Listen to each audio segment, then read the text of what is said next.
सबाइके नमस्कार। मित्रों, आज मैं चैतन्य महाप्रभु की जन्मभूमि पर आया हूं। आज मैं बंगाल में स्वामी विवेकानंद जी की धरती पर आया हूं।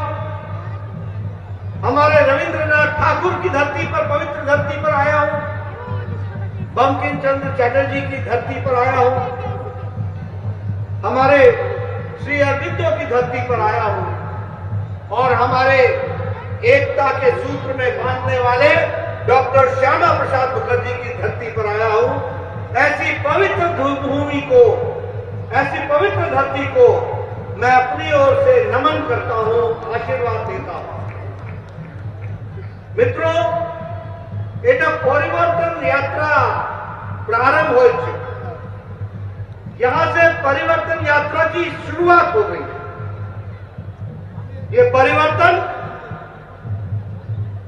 सिर्फ सरकार का परिवर्तन नहीं है, ये परिवर्तन विचार का परिवर्तन। आपको मालूम है, 10 साल पहले मां, माटी, मानुष, इसकी सौगंध लेकर के ममता जी ने सरकार बनाई थी। लेकिन हम सब जानते हैं कि 10 साल में माता को लूटा गया, बंगाल की अस्मिता पर आघात पहुंचा और जहां तक माटी का सवाल है, उसकी भी इज्जत नहीं की गई और जहां तक मानुष का सवाल है, उसकी भी रक्षा नहीं की गई। ये मां, माटी, मानुष के नाम पर आई हुई सरकार, इन्होंने बंगाल की जनता के साथ धोखा किया और यहां आया क्या? तानाशाही। कैसी तानाशाही? आपको मालूम है, प्रशासन का राजनीतिकरण हुआ। प्रशासन को साथ साथ पुलिस का क्रिमिनलाइजेशन हुआ और भ्रष्टाचार का इंस्टीट्यूशनलाइजेशन हुआ। यानी भ्रष्टाचार को संस्थागत बना दिया, प्रशासन का राजनीतिकरण कर दिया और पुलिस के साथ साथ उसका इस्तेमाल क्रिमिनल एक्टिविटी को बढ़ावा देने के लिए इस्तेमाल। और हम सब लोग जानते हैं कि यहां पर तोलाबाजी, तुष्टीकरण और तानाशाही, ये तीनों विराजमान रही है। और इसीलिए भारतीय जनता पार्टी ने तय किया है कि परिवर्तन यात्रा के माध्यम से बंगाल की जनता को जगाएंगे, उनको बताएंगे। और मुझे तो लगता है कि अब जगाने की जरूरत नहीं है, बंगाल की जनता जाग चुकी है। यह सामने हमको ये दृश्य दिख रहा है, मुझे ये दृश्य दिख रहा है। बंगाल की जनता ने तय कर लिया है। अभी 10 जनवरी को मैं आया था, कृषक सुरक्षा अभियान हमने चलाया। 40,000 से ज्यादा कृषक ग्राम सभा हुआ। आज मैं फिर एक ग्राम सभा में गया था, कृषक सहभाग किया, हजारों की संख्या में किसान आए थे। मैं उनकी सौगंध लेकर के कहता हूं कि यहां पर मोदी जी के नेतृत्व में जो किसान सम्मान निधि है, वो आप तक पहुंचेगी, ममता जाएगी, कमल खिलेगा और यहां पर भी किसान का सम्मान होगा। इस बात को हमको समझना चाहिए। इसीलिए हम सब लोग जानते हैं, जब मैं श्यामा प्रसाद मुखर्जी की बात करता हूं तो मैं श्यामा प्रसाद मुखर्जी की बात इसलिए करता हूं कि उन्होंने नहीं सिर्फ बंगाल की रक्षा की। आप सबको मालूम है कि नेहरू के जमाने में बंगाल ईस्ट पाकिस्तान में जा रहा था, चला गया होता, ये बांग्लादेश के साथ मिल गया होता। ये श्यामा प्रसाद मुखर्जी थे जिन्होंने लड़ाई लड़ी और अगर पाकिस्तान के 2 हिस्से हुए तो भारत के अंदर बंगाल को बचाने का काम श्यामा प्रसाद मुखर्जी ने किया, यह हम सब लोग जानते हैं। और जब वो देश में निकले तो उन्होंने कहा एक देश में दो निशान, दो विधान, दो संविधान नहीं चले।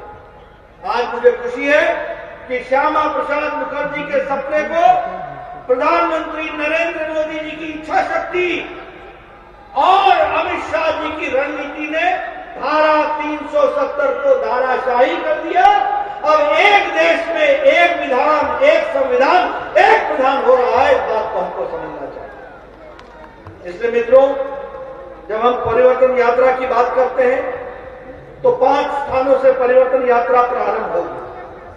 आज उसका प्रारंभ इधर नवद्वीप से हो रहा है, 9 द्वीपों के समूह के नगर से हो रहा है, और इसके साथ साथ यहां के क्षेत्र के विकास के लिए हम सब लोग कृत संकल्प हैं। मित्रों, हम जानते हैं मोदी जी ने बंगाल के लिए क्या क्या किया। जब भी बारी आई है बंगाल को सब कुछ देने का प्रयास किया, लेकिन ममता चाइना चाइना चाइना, हर एक बात में बोले होवे ना होवे ना होवे ना। कहना होवे ना, मई महीने के बाद सभी कुछ होवे होवे होवे। इस बात को हमको समझना है।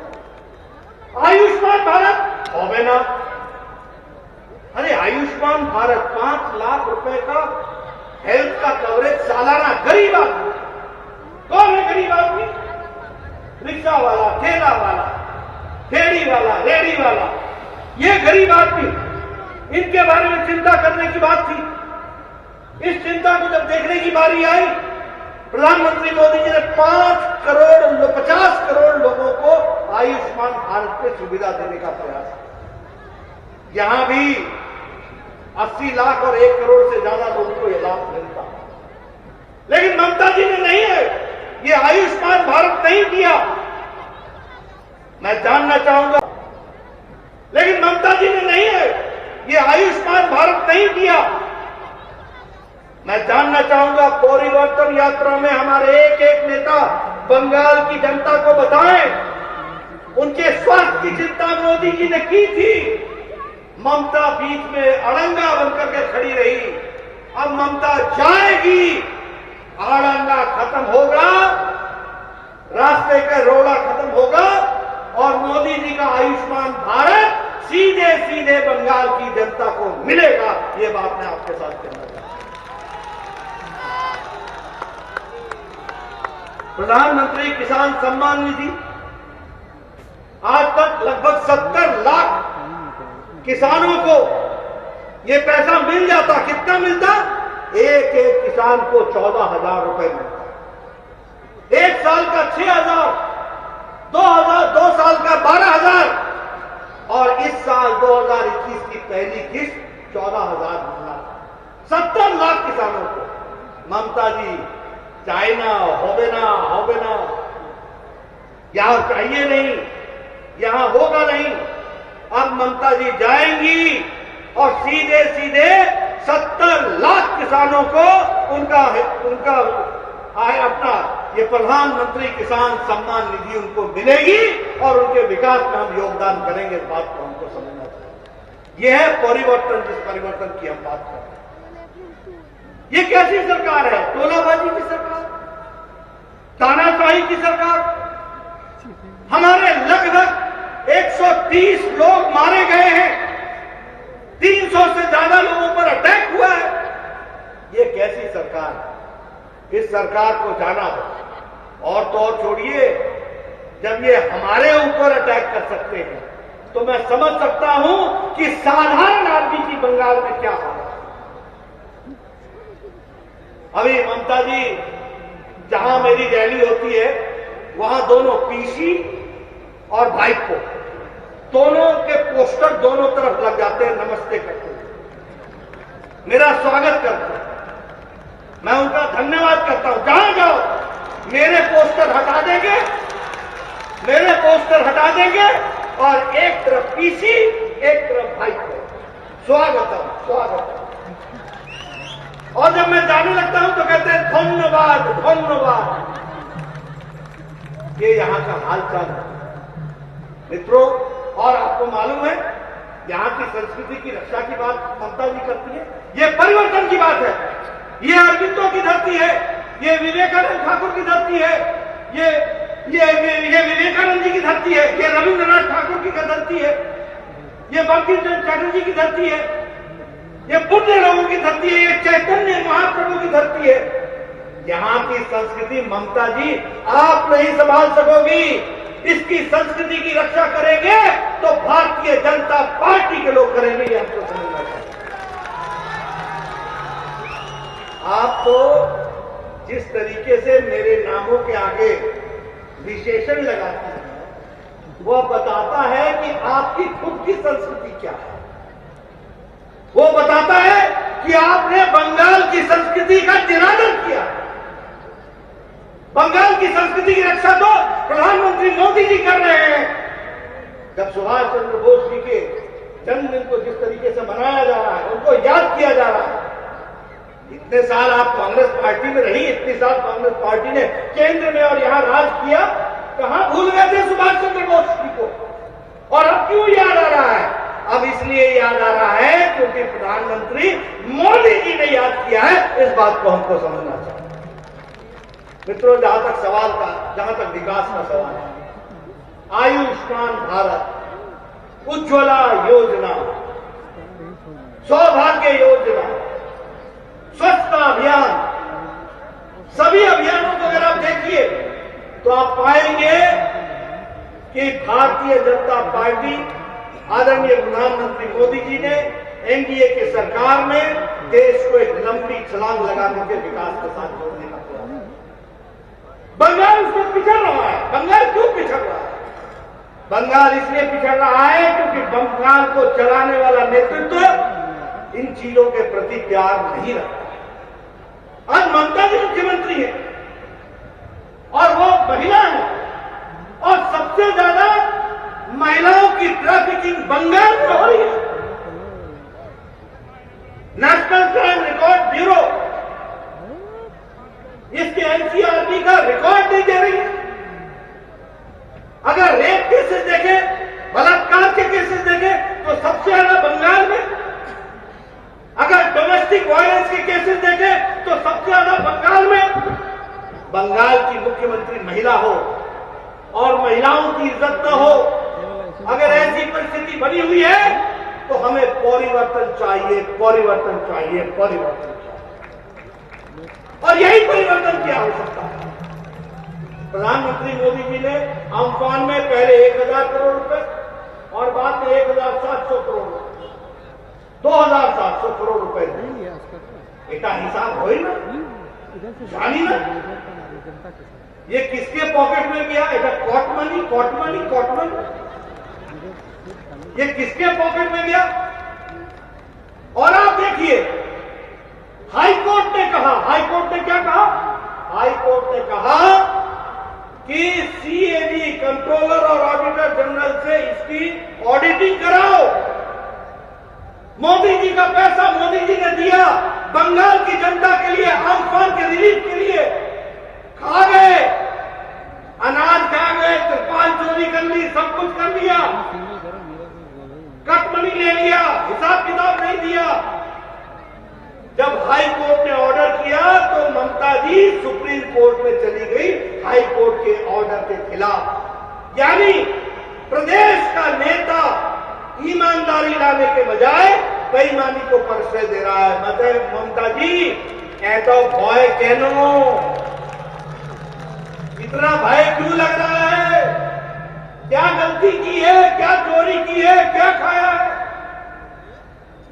आप दुख के साथ कहना पड़ता है। विकास के नाम पर सिर्फ टीएमसी के कार्यकर्ताओं की संतुष्टि करें, मैं फिर बोलूंगा टोलाबाजी, तुष्टिकरण, ये क्या चल रहा है? कटमनी, यही कल्चर हो गया यहां।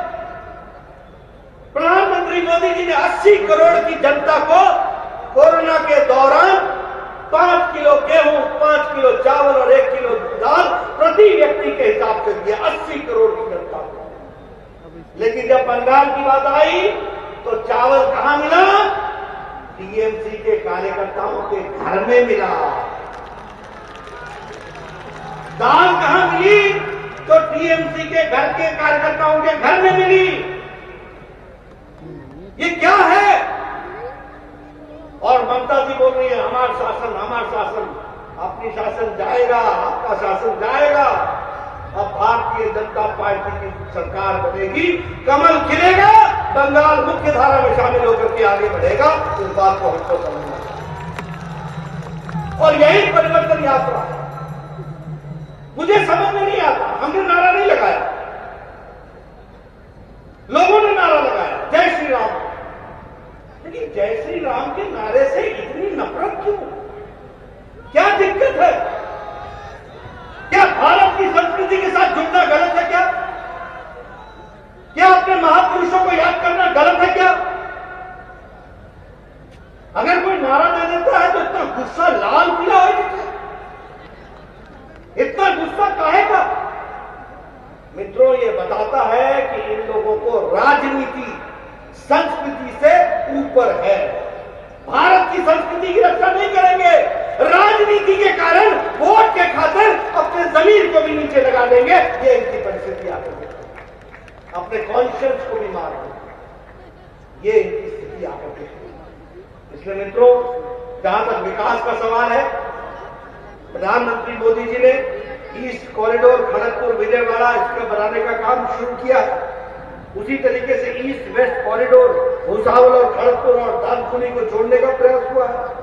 उसी तरीके से पेटूघाट फिशिंग हार्बर को पूरी की पूरी ताकत के साथ आगे बढ़ाने का प्रयास किया है। उसी तरीके से 1000 करोड़ रुपए बंगाल के टी गार्डन्स की महिलाओं की सुरक्षा, रक्षा, शिक्षा, स्वास्थ्य इसको बढ़ाने के लिए देने का काम किया है। ये हमको समझना चाहिए। हमारी ममता दीदी की आदत है, अपना तो कुछ है नहीं, लेकिन चीटिंग में भी आगे रहती है। चीटिंग में कैसे? हमारा स्वच्छ भारत, हमारा मोदी जी का पैसा, एक है गंगा ने निर्मल बांगा, नाम बदल दिया, सिर्फ नाम बदल दिया, काम मोदी जी का, नाम ममता का। ये सरकार चला रहा है। प्रधानमंत्री ग्रामीण सड़क योजना उसको बना दिया बांग्ला ग्रामीण सड़क योजना। उसी तरीके से हमारे प्रधानमंत्री आवास योजना को बांग्लार बाड़ी बना दिया। ये योजनाओं का नाम बदल करने से ममता जी आप बंगाल की जनता को आगे नहीं खींच सकती हैं। बंगाल की जनता ने अपने दिल और दिमाग में नरेंद्र मोदी जी को बैठा लिया है। कमल खिलेगा, इस बात को हमको ध्यान में रखना है। मित्रों, मैंने आपके साथ बहुत सी बातें की हैं। हम सब लोग जानते हैं कि आज जिस तरीके से सरकारें चल रही हैं, कोई विरोध में बोले, फिर चाहे वो पत्रकार हो, फिर चाहे वो कोई प्रोफेसर हो, फिर चाहे वो कोई एडवोकेट हो, उसको अंदर डाल देने का काम ममता जी ने पकड़ा। मैं नाम नहीं लेना चाहता हूं, लेकिन जिस किसी ने भी ममता जी का क्रिटिसिज्म किया उसको अंदर डालना और उसके खिलाफ कार्रवाई करना, इस तरीके के काम को शुरू किया है। अगर हम कम्युनल वायलेंस की बात करें तो वह भी जिस तरीके से ममता जी के राज में बढ़ा है वो हम सब लोगों को मालूम है। इसीलिए मैं आप सबको एक ही निवेदन करने आया हूं कि इस परिवर्तन यात्रा के माध्यम से हम सब लोग इस कोशिश को करें कि यहां पर भारतीय जनता, और कोशिश नहीं, मुझे ये जनता दिख रही है, मुझे साफ बता रही है कि आपने तय कर लिया है परिवर्तन आएगा, कमल खिलेगा, टीएमसी जाएगी, ये तय हो चुका है। और मैं एक बात और कहूंगा कि पीसी भाइपों की सरकार की जब हम बात करते हैं तो हमको ध्यान में रखना होगा कि ये सत्ता बनाए रखने के लिए हर हथकंडे अपनाएंगे। हमको ध्यान में रखना पड़ेगा कि और नहीं अन्याय, अब और अन्याय नहीं करेंगे और हमको आगे बढ़ना है। इस बात को हमको ध्यान में रखना पड़ेगा। ये चुनाव में बंगाली और बाहरी का नारा लगाएंगे। मैं दावे के साथ कह सकता हूं कि बंगाल की कल्चर की रक्षा बंगाल का नेतृत्व करेगा और अच्छे से करेगा। इस बात का मुझे आपको विश्वास है। उसी तरीके से ये परिवारवाद को बढ़ावा देंगे। पीसी, भाईपो और कोई चाइना, इनको आपने भेजना है और यहां प्रजातंत्र की रक्षा करने के लिए हमको खड़ा करें। ये आरोप भी लगाएंगे, प्रत्यारोप भी लगाएंगे, लेकिन हमारा नारा एक ही होना चाहिए, आर नहीं अन्याय, अन्याय। अब और अन्याय नहीं करेंगे। उसी तरीके से ये गलत आंकड़े देकर के भी लोगों को हर एक तरीके से गुमराह करने की कोशिश करेंगे। हम आपसे एक निवेदन करना चाहते हैं कि आप सब लोग इनको पहचाने, जाने और परिवर्तन में अपना योगदान करें। और मैं जानता हूं कि आप परिवर्तन के लिए तैयार हैं, लेकिन गांव गांव, घर घर, हर जगह जाकर के हमको अपनी आवाज रखनी है। मैं आज अभी चैतन्य महाप्रभु जी के जन्मस्थली पर जाने का वहां उनको नमन करने के लिए गया था। रास्ते में जिस तरीके का मेरा स्वागत हुआ, वो बताता है कि बंगाल की जनता ने परिवर्तन लाना तय कर दिया, उसको हमको आगे बढ़ाना है। इसलिए मैं हमेशा कहूंगा, अनेक होय छे ममता, परिवर्तन चाहिए जनता। अनेक होय छे ममता, परिवर्तन चाहिए जनता। और मैं दूसरी बात कहूंगा, चाल चोर के,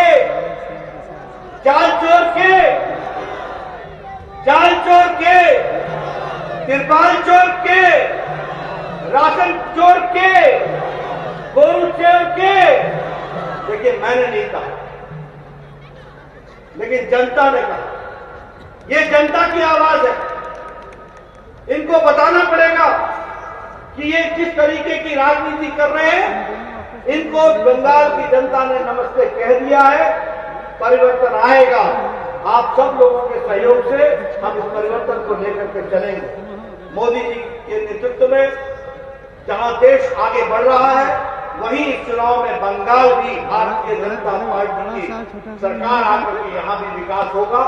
और जो मोदी जी की स्कीम्स हैं, जिनको यहां रुकावट बनी है, वो रुकावट हटेगी, विकास होगा, सुशासन आएगा, भ्रष्टाचार जाएगा, सबका साथ, सबका विकास और सबका विश्वास मिलेगा। इस बात को हमको ध्यान रखना चाहिए। इसलिए आप सब लोग पूरी ताकत के साथ इस परिवर्तन यात्रा में जुड़े, यही मेरा निवेदन है। 5 स्थानों से परिवर्तन यात्रा निकलेगी। अगले 2-3 दिनों बाद मैं फिर आऊंगा, अगली परिवर्तन यात्रा को भी प्रारंभ करूंगा। हमारे गृह मंत्री अमित शाह जी आएंगे, वह भी 2 यात्राओं का परिवर्तन यात्रा की शुरुआत करेंगे। और यहाँ बंगाल में एक एक जिले से होते हुए परिवर्तन यात्रा निकलेगी। उसका हम सहयोग करें, समर्थन करें। बंगाल में जो नई हवा भारतीय जनता पार्टी के पक्ष में और ममता जी को नमस्कार करने के लिए आतुर है, उसका हम समर्थन करें, उसको हम ताकत प्रदान करें। इन्हीं शब्दों के साथ बहुत बहुत धन्यवाद। जय भारत, जय बंगाल। नमस्कार, मैं हूं मानक गुप्ता। अगर आपको हमारा ये वीडियो पसंद आया हो तो इसे लाइक और शेयर जरूर करें। और हाँ, हमें सब्सक्राइब और फॉलो करना ना भूलें, ताकि आप देश और दुनिया की कोई खबर मिस ना करें। तो जुड़े रहिए हमारे साथ और देखते रहिए न्यूज़ 24।